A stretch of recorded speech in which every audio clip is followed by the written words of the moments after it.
Hello, everyone, and welcome back to the 24th episode of the IDRiM podcast. Today, what we're going to do is look, and we're continuing our Pride Month of celebration of all things Pride and looking at different aspects of LGBTQ IA plus community and different aspects of challenges they may focus in terms of disasters. What we're going to do today is look at the impact of disasters on the community, in particular, more from a global perspective. So, I have the privilege of being joined by my temporary co-host Jason from Colombia, but also two wonderful guests, Vanessa from the University of Georgia and Leo from Yale University.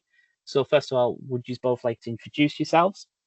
Sure, I'll dive in first. Hi, this is Vanessa Raditz. I use they, them pronouns, and I'm a graduate student at the University of Georgia. As you said, I'm in both geography and education and the Institute for Women's Studies, but across all of these different programs and disciplines, I'm fundamentally interested in the experience of the queer and trans community in the United States to climate disasters, but especially how they leverage this narrative of vulnerability to disasters towards building this emergent queer climate justice movement, which is about the disasters, but also more fundamentally about their causes and how we work upstream on some very deeply rooted historical processes to try and create livable futures for everyone.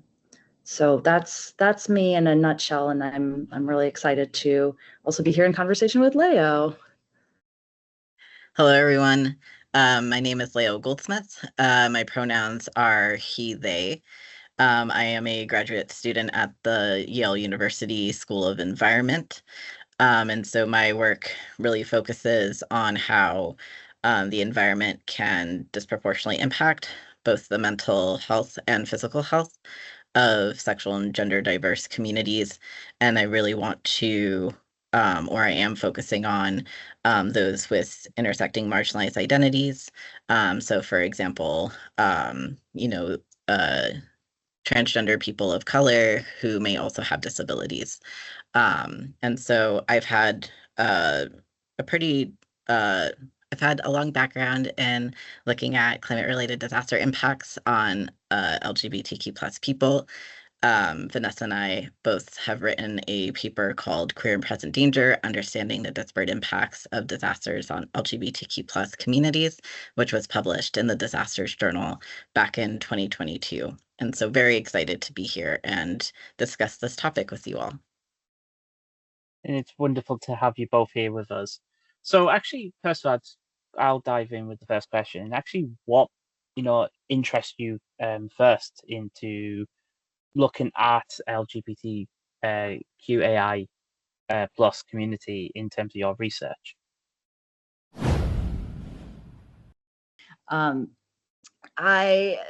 For me, there's both the long answer and a much shorter answer. I think on the really, really short side, until very recently, there has not been much awareness of this issue among disaster management professionals in general, nor in LGBTQ plus movement convenings. So that alone, this absence is part of what draws me to this work. But on a slightly longer side of the story, it was my experiences of the Tubbs fire in Northern California in fall of 2017 that really made this an urgent set of questions for me. So I was I had just been at a permaculture convergence, working with people who are, trying to relearn, reimagine human relationships with ecological systems. And, I'd been holding a space for queer and trans people at the convening to come together and talk about how our identities are relevant in this conversation. Had this beautiful, beautiful set of conversations with people from Puerto Rico who were there at the conference raising money and collecting seeds and solar panels to send back to the islands because Hurricane Maria had just hit in fall of 2017, and they were living in the ongoing crisis from that. And the very next morning, after all of these rich conversations that we'd had together, we woke up to the smoke of 13 fires surrounding us and the knowledge that 3 of the 4 evacuation routes were closed due to how extreme the fire was. And just the urgency of that moment, that situation, and the enduring comfort of knowing that I was in that moment surrounded by a bunch of people who prepare for disasters. I think that has been the enduring thing that propels me forward, is knowing that we're living in an age of accelerating and worsening disasters, by which I don't just mean fire, but the political and economic systems that make fires disastrous, knowing that that's accelerating and that there is not a broad awareness of how our communities are disproportionately impacted.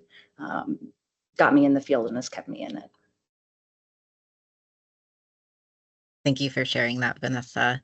In terms of how I got into this kind of research, I'd have to say that, so based on my personal experiences as both a queer and transgender person, having to experience certain social, economic, and political disparities in the US really coincided with when I was also researching in general, just climate and health impacts overall. I have a background in environmental justice, and so my focus when I was researching climate impacts on health was on marginalized communities. And what I realized was that sexual and gender diverse communities were completely missing from that kind of research. Any sort of webinars or workshops focused on climate and health or climate related disasters, I did not really see sexual and gender diverse communities being talked about. And so knowing that queer and transgender people also experience immense disparities, are more likely to be homeless, are more likely to experience chronic health conditions, I wanted to explore what existed out there in terms of the intersection of those two topics. And I was very lucky at the time. I was taking a class with Dr. Michael Mendez over at the who is now over at University of California, Irvine, and also a co-author of the Queer and Present Danger article I mentioned earlier.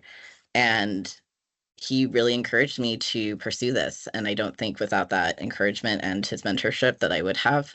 But that's how I got in touch with Vanessa, and that's where it kind of all continued on from there. And thank you for your introduction. And actually, going back to you, Vanessa, you actually did raise a very good point about the lack of research, in this area.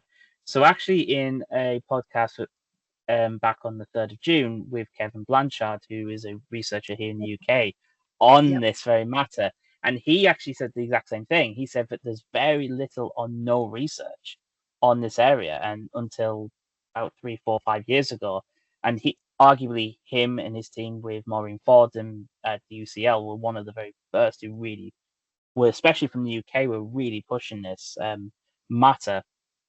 And I'm lucky because I'm actually one of the students of Maureen Fordham from 2015, when she taught me a lot about gender and sexual minorities as a student at an MSc at Northumbria.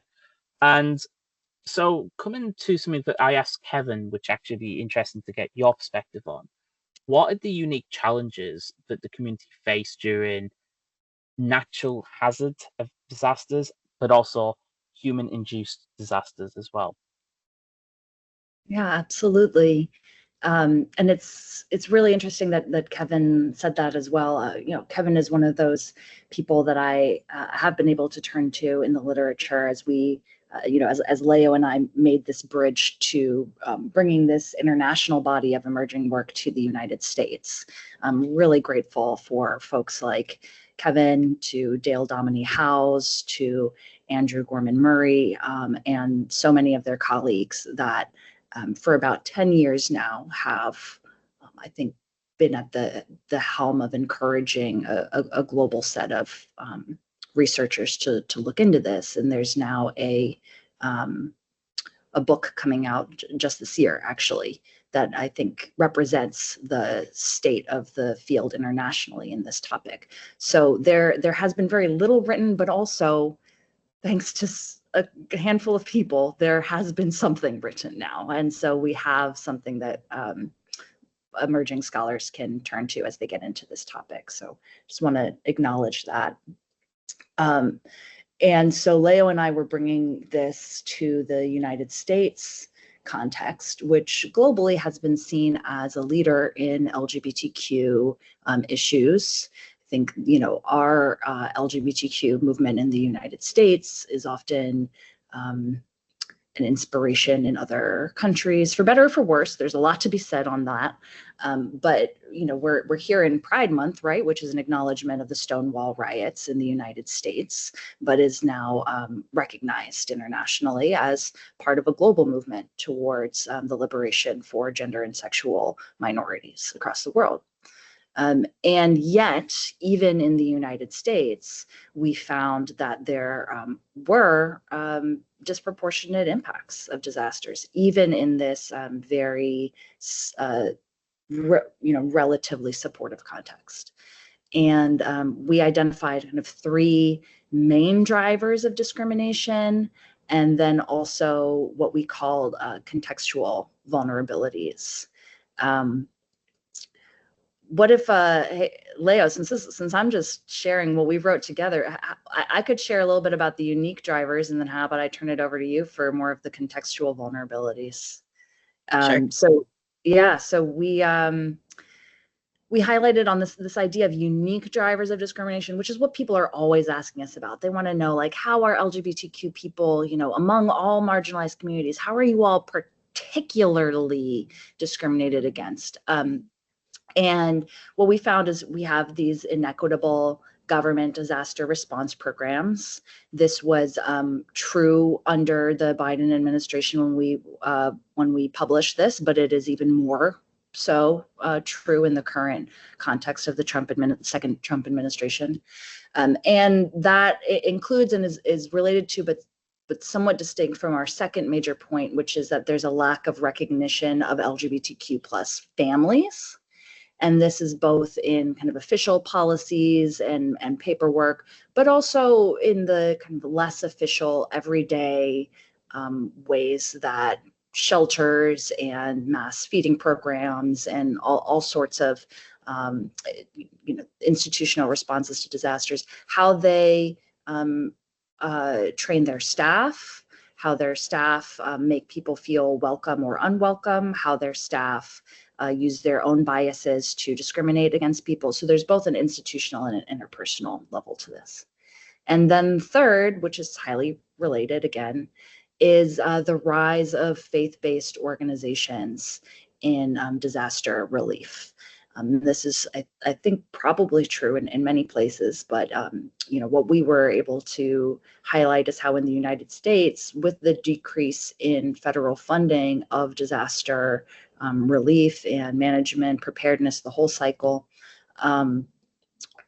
that gap has been filled by faith-based organizations, which not all faith-based organizations are discriminatory. We actually have a lot of really wonderful churches and synagogues and mosques in the United States that are open and affirming in different ways, but that is geographically not equally distributed. And so if you're in an area where you have more faith-based organizations that are discriminatory towards LGBTQ plus people, we see people being denied access to shelters, being denied access to clothing, other kinds of resources based on these religious ideologies and beliefs.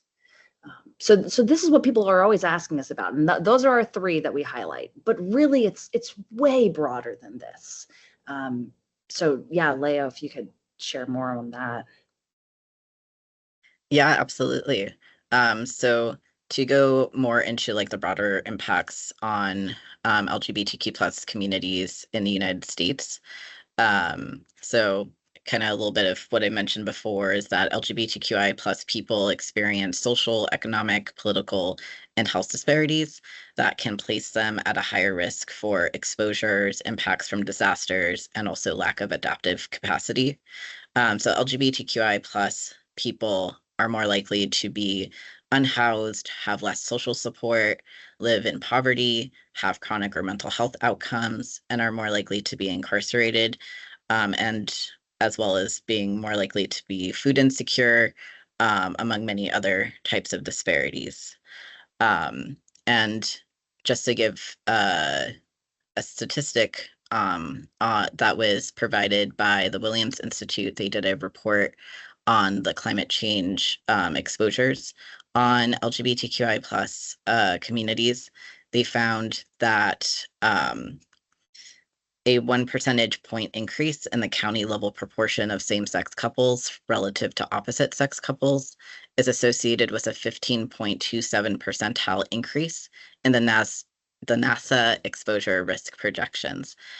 So this indicates that LGBTQ plus people and same-sex couples are more likely to be located in places with large impervious surface areas, high housing density, and low-lying infrastructure. And so the combination between kind of where LGBTQ plus people are living, in addition to these disparities, can place them at higher exposure. In addition, LGBTQ plus people are discriminated against on the basis of sexual orientation, romantic orientation, gender identity, gender expression, and sex characteristics. And this is because LGBTQ plus people do not fit within ideal gender norms and roles, based on our society being more cis heteronormative or prioritizing cisgender and heterosexual people. And so in addition to having to experience disasters, LGBTQI plus people are also experiencing anti-LGBTQI plus sentiment, as well as anti-LGBTQI plus bills, which is especially impacting transgender people and also LGBTQ plus youth. And these bills attack every aspect of an LGBTQI person's life and also the very existence of transgender people. So this impacts housing, education, health, as well as the right to exist. And then lastly, I will also mention that LGBTQI plus people exist in every population, including those that have already been very substantially documented in research to be impacted by disasters and are also underrepresented in policies and disaster response. And this can lead to multiplicative impacts due to having to deal with multiple systemic oppressive systems. Thank you, Leo. And you said about sentiment and increasing number of bills. How much is it? Would you say is the sentiment growing, the LGBTQ growing in the United States, and how do the bills in particularly affect the community? Yeah, absolutely. So far it seems like anti-LGBTQI plus sentiment is growing. There was a few polls that came out this year that showed that there was a larger increase in that sentiment. In addition, I think that because it's a much more visible issue now, there's a lot more people who are thinking about it, which it seems like historically that tends to be the case. And then eventually over time, it starts to tend more positive. So I'm being optimistic about the trajectory. But Yeah. How LGBTQI plus bills can impact those who are experiencing disasters. This means that during disasters, it's less likely for them to be able to access healthcare. So for example, there are 9 states in which medical professionals can actually refuse to serve sexual and gender diverse individuals due to their religious beliefs. In addition, there was some research that recently came out using the Census Bureau's household pulse survey, which collects both disaster impacts and experiences, and also sexual orientation and gender identity data, which found that the 9 of the top 10 states with the highest rates of LGBTQ plus displacement during disasters have a much higher number of anti-LGBTQI plus bills compared to states that in which there is very little LGBTQI plus displacement disparities. Yeah, and actually that is quite surprising when you said about, was it 9 states who can't, who to give them the right. But surely you could argue that the doctor's oath is that do no harm, respect the patient, make the decisions, treat all patients fairly. And that bit is a bit of a confusing, and it goes against the actual fundamental oath every doctor is supposed to take: treat all patients fairly. So surely because it comes back down to 1940, in the 1940s, if a Nazi German got, injured in France, the French doctors would be expected to still be treated because that's the oath. So, and I'm not it's like comparing apples with oranges, but it's still the same principle, is that you should always treat everyone, no matter if you agree or disagree with them. So I'm surprised that that's even allowed in the United States. Oh, well, there's so much to that. I think this is where, we've already started highlighting a little bit the impact of these faith-based organizations on disaster relief. But I think what the queer climate justice movement is really emphasizing is that these are very, very deeply rooted issues. So let's just go back maybe like not even that far, a century, let's say a century. We're still in this legacy where LGBTQ plus people have had to struggle for a century to be seen as just a natural variations within the human species, rather than having our sexual orientation or gender identities pathologized, where we're, perhaps a doctor would see their responsibility under that oath to be to treat us of our degenerative condition or abnormal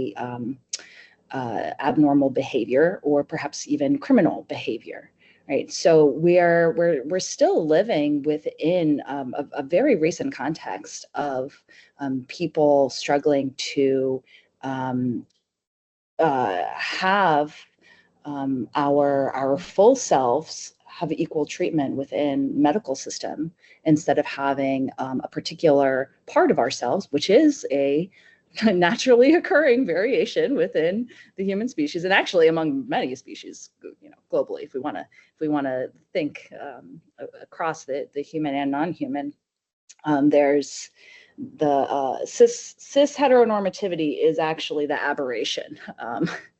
If we look across species, right? But we're in a time period that has been so fundamentally shaped by centuries of colonialism. And in the United States context, we're thinking of a colonialism that was driven by Catholic and Protestant ideologies. And so this is a colonial gender binary that has always, for centuries, mandated a strict hierarchical division between genders. So there's only 2 genders within this particular ideology that now governs this hemisphere. There's only 2 genders, and men are above women. And any kind of sexuality outside of reproduction is seen as degenerate in some ways. And homosexuality in particular is demonic. And so these are the deeply rooted historical factors that the queer climate justice movement wants to bring our attention to. That during moments of disaster, we're seeing these heightened impacts against the LGBTQ community. But really for centuries, you can look at how the mainstream, the powers that be that have created the colonial racial capitalist system we live within have never wanted us to survive. As queer geographer Dylan Harris has written quite beautifully recently in this gorgeous piece about the problem with how we talk about humans and anthropogenic causes of climate change. We often ignore which humans have been causing these issues. And queer and trans people, particularly among the gender and sexual diversity of Indigenous and Black communities, have long been targeted for erasure and genocide. And so we need to be quite particular when we're talking about which humans are causing the climate crisis, because often they're the same humans who have disproportionately borne the harm of creating climate change are those who are now most impacted by its consequences. Absolutely. And yeah, and you think about it, if you look at who are predominantly the causes of the climate crisis, you're predominantly looking at heterosexual white men. They're the causes, but they're the ones who literally, and they don't care. It's almost like a they don't care approach, in particular with the older generation. I find. So my research is very much looking at intergenerational differences, and actually coming onto the research you just talked about there. What I do notice in the research and every data set I've got, you don't see this, is the lack of data on sexual identity and looking at what do these communities think. We have age, we have gender or sex, we have even income, financial incomes, and we look at everything else. But when it comes to sexual identity, no, we just leave that. I'm like, and I look and I think, why? Why are we leaving? It's an important bit of data, and we don't do anything about it. And I think it comes back to, as you mentioned about, we mentioned at the beginning about, people not looking at it. It's like, well, for until recently, and I think that the scientific community is trying to catch up, but not quick enough. And there is a huge hole in literally every country that does any of this research. Not one will look at it still. And also, yeah, there you go. I'll just say real quick on that note that Leo and I we also worked together for a while through this nonprofit organization, Out for Sustainability. And I just want to give a shout out to one of our colleagues there, Diego de Leon, who's been bringing that exact conversation to some of the UN level conversations on gender. Particularly the beautiful set of work that feminists within the UN frameworks have done to create a pathway to talking about gender within climate change, within disaster risk reduction, within biodiversity, all of these different frameworks that now have pathways for conversations about gender. Diego has built some really beautiful alliances in those spaces, so that these feminist spaces that have traditionally been focused on cis women are now really open to this conversation, this exact conversation about all marginalized genders and people of marginalized sexual orientations, and bringing those conversations to these global frameworks. Yeah, I mean, also as you mentioned about, I'm looking through my notes.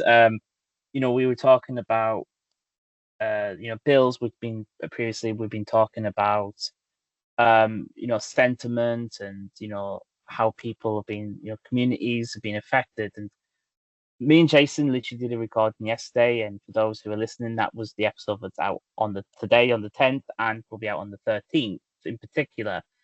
And we talked about the HIV crisis and how that was a huge, problem. Now, in the I'm not going to rehash that whole conversation, me and Jason. That was nearly 30 minutes we spent literally talking about it.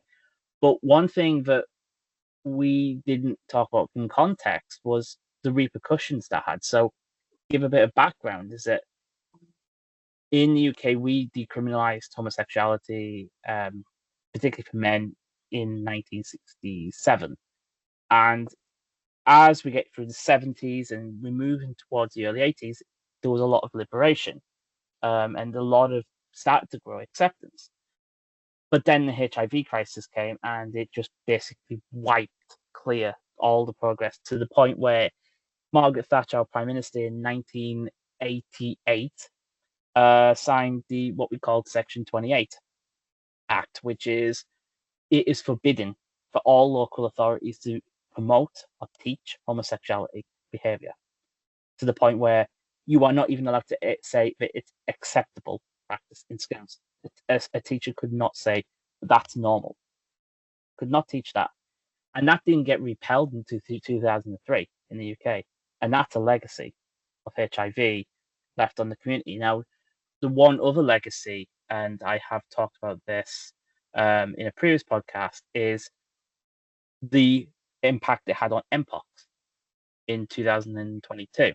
So in 2022, we had a huge spike in hate crimes against the LGBTQ community because of the narrative that health professionals accidentally spun, because they started to say it's men having sex with men, who need the vaccination. And lo and behold, the HIV crisis re-triggers. People remember the HIV incident, and it literally starts the trigger again. And it got to the point where, and actually I raised the question to my colleagues, I said, didn't we ever, and she works in the health board, and I said, didn't we ever learn anything from HIV? We quickly changed it, and Kevin in the podcast actually said that we changed the name of it, from monkeypox to mpox to get rid of the racial undertones.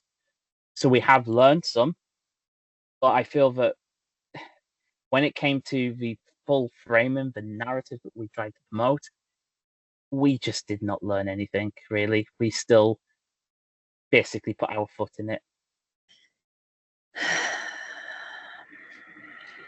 Yeah, absolutely. And in the US too, we're still kind of dealing with kind of very similar things that you were mentioning. There are teachers who aren't able to use a child's name or pronouns.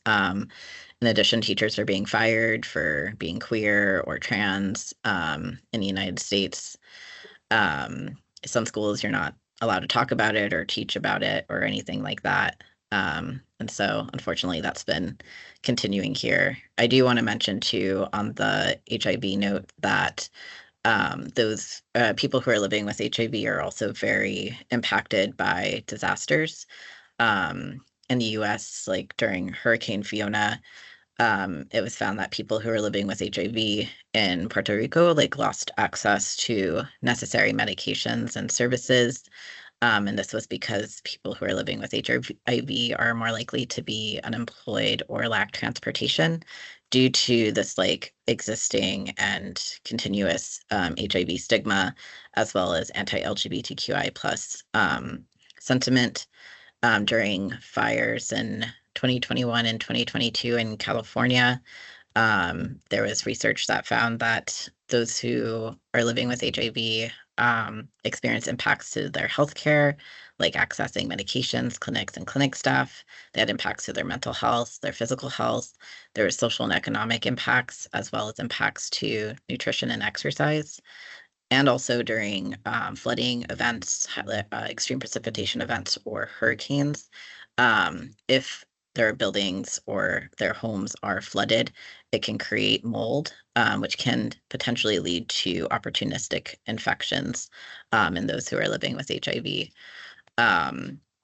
So there's definitely just a lot of different compounding impacts that can occur in the LGBTQI plus community, especially those who are also living with HIV. Yeah. And I think the other thing that the HIV crisis, to go back to the kind of historic narrative that you were sharing, Mark Ashley, is This is also where we see kind of the beginnings of the religious right in the United States using some of this narrative of, the AIDS crisis was God's punishment on LGBTQ plus people for their sins, our sins, which is a narrative that we still see today when we have these climate crises, because there's now this kind of mixture of climate denialism and anti-LGBTQ hate that are kind of in the mix in the religious right. So that creates situations where, like in 2017, after Hurricane Harvey, Ann Coulter, a conservative media pundit, made this statement saying, I don't suggest that Hurricane Harvey is God's punishment for Houston electing a lesbian mayor, but that is more credible than climate change, right? So that's just an example of. I think that the HIV crisis, it also helps us remember that people don't necessarily. This public sentiment that we keep talking about, it doesn't just emerge naturally. It's actually manufactured. And, Leo and I were both just recently in conversations with a journalist for a piece that was released just this morning about fossil-fueled transphobia. And we're seeing that a lot of this media narrative against trans people has been funded by a lot of wealth derived from fossil fuels. And if we, look back in time, we can see how the public fear about AIDS, this kind of AIDS hysteria that emerged under the Reagan, Thatcher in the UK, right across the pond. We have Reagan, her BFF. Making some of these same comments in the U.S. context, and it served a particular agenda. Anti-LGBTQ hate serves a particular agenda, but then it has devastating consequences for everyone, right? Like I like to remind my students that the AIDS crisis is not over.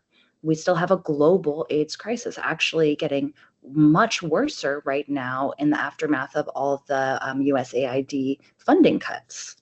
So we have this deepening situation of AIDS rising predominantly among Black women across the African continent. And so you have this rhetoric against LGBTQ plus people in the 80s that has led to a crisis among Black women on the African continent today, and beyond. Same way that you have this rising anti-trans rhetoric in the U.S. right now that will have devastating consequences on far more people as it's used to do things like justify these USAID cuts. So I think it's important to recognize how this anti-LGBTQ hate is kind of leveraged towards political purposes. People don't just have these ideas out of nowhere. These are media messages that are carefully curated and funded and have devastating consequences on our communities and, the future livability of the planet. Yeah. And before I bring Jason, I have an antidote to your story as well. In 2007, like you mentioned about Hurricane Harvey, about commentators, religious ones, we were making those comments. We had a far right, I think he was a vicar or a priest, and he made a big political statement and said, that because the UK in 2007 was half of it was underwater, even roughly where I was as well, and he said that it is to do to it's too many gay rights and a permissive society. Yeah. So the floods were predominantly over Yorkshire. Now, what was funny about this is that so literally the media absolutely took the mick out of him, because they said Yorkshire, the most butch, masculine area that has the lowest number of gay people, whilst Brighton, which has by far the highest number of gay people, is literally high and dry and absolutely running fine. And they said, yeah, it's absolutely that, isn't it? And literally, every comedy show was just literally ripping to shreds because of it, because they're like, don't be so stupid. And that was only 20 years after Section 28, and a lot of people just like in the UK were like, that's a lot of rubbish. We don't believe what you're saying. You're just literally making a fool out of yourself. And that's a sense how quick the UK literally just pushed ahead and said, no, you're all, people like that, we don't listen to you. We hope you enjoyed today's episode. This is part one of a two-part episode looking at the global perspectives of LGBTQ plus community in DRR, and we hope you can join us for the next episode of the IDRiM podcast. Bye.